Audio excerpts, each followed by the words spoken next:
राम राम जी। कुर्सियां खाली थी, वीरान मैदान था, कमजोर दिल का आने वाला मेहमान था।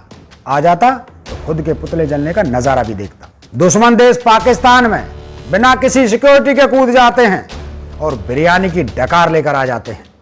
वहां इनकी जान को कोई खतरा नहीं होता। अपने ही देश के लोगों पर जान लेने की कोशिश का आरोप लगाते हुए शर्म नहीं आई। सवाल यह भी बनता है कि देश के प्रधानमंत्री को 125 किलोमीटर रोड पर दौड़ाने का फैसला किसका था, और यह फैसला हेलीपैड छोड़ने से कितनी देर पहले लिया गया था, और ये बताइए कि ये फैसला किस किस को बताया गया। अगली बार जरा सोच समझकर स्क्रिप्ट लिखवाना। किसानों के बच्चे फिल्में भी आजकल हॉलीवुड की देखते हैं। तुम्हारे 2 कौड़ी के ड्रामे पर बच्चे भी हंसते हैं हमारे।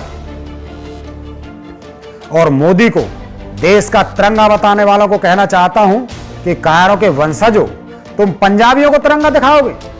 तुम सिर्फ साल में 2 बार दूर से तिरंगा देखते हो, लेकिन हमारे पंजाब हरियाणा के किसान सबसे ज्यादा तिरंगा अपने बच्चों की लाशों पर देखते हैं। और एक ये बुजदिल मिला है जो 15 मिनट में इतना डर गया कि भागते भागते बोला, हे भगवान बचा लिया आज तो, नहीं तो जिंदा वापस नहीं आता।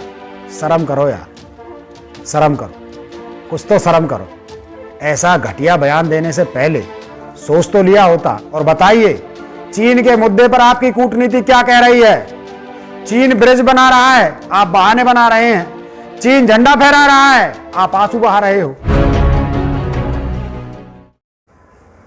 राम राम जी। कुर्सियां खाली थी, वीरान मैदान था, कमजोर दिल का आने वाला मेहमान था। आ जाता तो खुद के पुतले जलने का नजारा भी देखता। घमंडी का घमंड तोड़ने का भरपूर सामान था।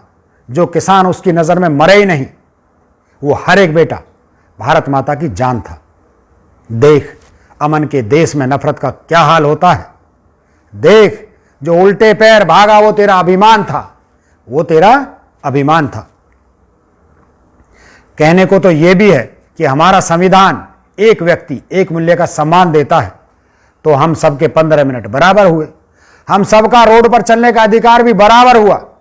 हम सबका विरोध और समर्थन करने का हक भी बराबर हुआ। हम सबको सवाल पूछने का हक भी एक बराबर हुआ। फिर भी किसी को बड़ा बनने का शौक है तो बड़ा कलेजा भी रखना चाहिए। दुश्मन देश पाकिस्तान में बिना किसी सिक्योरिटी के कूद जाते हैं और बिरयानी की डकार लेकर आ जाते हैं। वहां इनकी जान को कोई खतरा नहीं होता।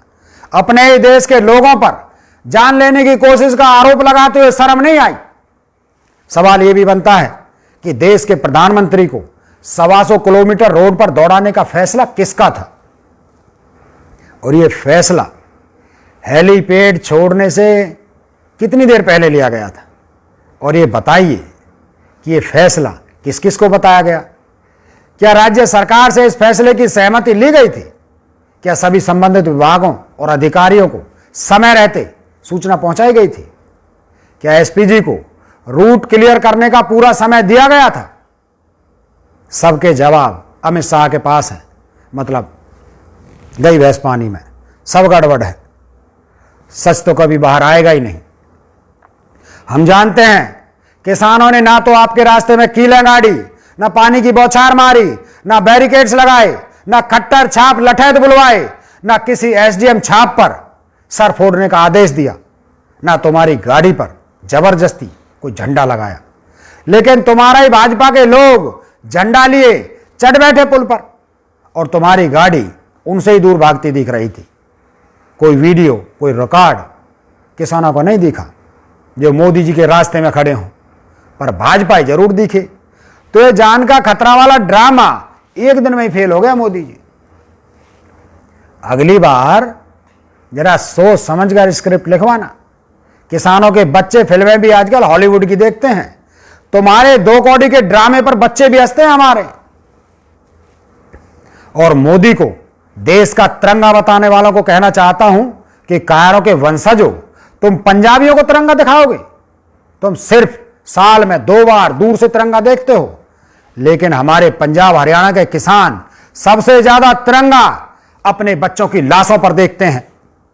इसलिए माफी मांगने वाले बुजदिलों, तिरंगे की कीमत किसानों को मत समझाओ। ये तो बड़ी बड़ी डींगा हाँकते हैं कि देश की सुरक्षा मजबूत हाथों में है, और खुद को बंद गाड़ी में एसपीजी कमांडो से घिरे रहने के बाद भी पसीने आ गए, जरा सी देर में उल्टे भाग गए। अरे तुम तो ना कल देश के प्रधानमंत्री बनने लायक थे, ना आज हो। प्रधानमंत्री तो पंडित नेहरू थे, जिनकी कॉलर पकड़ने वाली महिला को कहा था कि अपने प्रधानमंत्री की कॉलर पकड़ने की आजादी मिली है आपको, और उस महिला को छोड़ दिया और जीवन भर इस घटना का जिक्र नहीं किया। प्रधानमंत्री थी इंदिरा जी, जिन्हें रॉकी इनपुट मिली थी कि उनके बॉडीगार्ड से उन्हें खतरा है, फिर भी उन्होंने सुरक्षा अधिकारी नहीं बदले और कहा कि मेरे खून की आखिरी बूंद भी देश के काम आएगी, और अपने ही लोगों की गोली खाना स्वीकार किया, लेकिन उनका बहिष्कार नहीं किया। प्रधानमंत्री तो राजीव जी थे, जिनके ऊपर श्रीलंका में हमला हुआ, लेकिन श्रीलंका पर उंगली नहीं उठाई, ना कोई शिकायत की, और ना ही श्रीलंका पर किसी प्रकार का प्रतिबंध लगाया। और एक ये बुज़दिल मिला है जो 15 मिनट में इतना डर गया कि भागते भागते बोला, हे भगवान बचा लिया आज तो, नहीं तो जिंदा वापस नहीं आता। शर्म करो यार, शर्म करो, कुछ तो शर्म करो। ऐसा घटिया बयान देने से पहले सोच तो लिया होता इस बात का मतलब क्या होता है।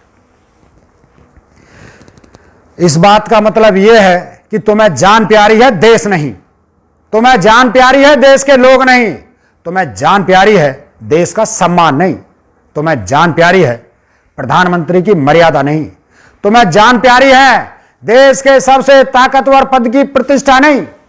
इसलिए कहता हूं, तुम ना तो कल इस पद के लायक थे, ना आज हो, ना कभी बन पाओगे। मनमोहन जी के शब्द दोहराना चाहता हूं कि यह देश का दुर्भाग्य होगा यदि मोदी प्रधानमंत्री बनते हैं। आज वही दुर्भाग्य हम सह रहे हैं।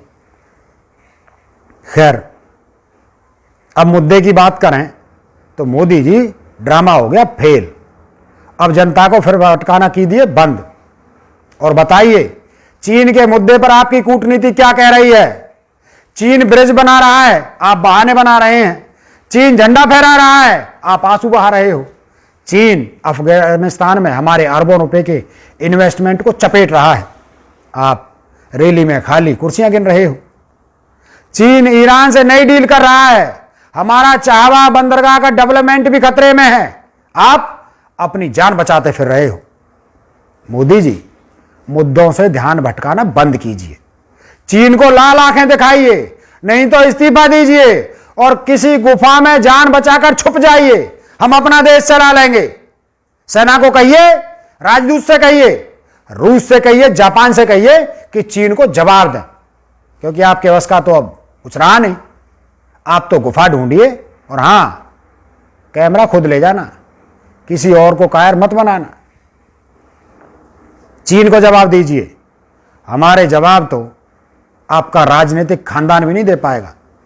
एक बात और, पुलवामा के बाद ये फिरोजपुर घटना भी जुड़ गई है, जिसका हिसाब आपको 2024 में चुनाव हारने के बाद चुकाना पड़ेगा।